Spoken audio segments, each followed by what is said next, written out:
The circles of nature teach us about the ways of God.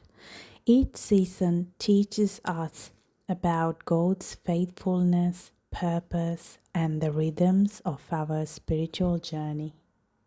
A grain of wheat will never be more than just that unless it drops to the ground and dies.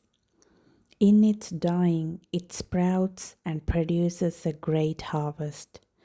If we are willing to surrender our own lives in love to a greater purpose, we will reap fruitfulness from our submission.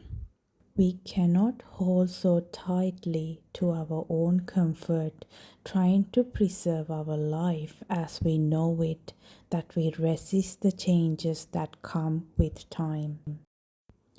Let's live with brave surrender, then yielding to the will of God that guides us into His ways.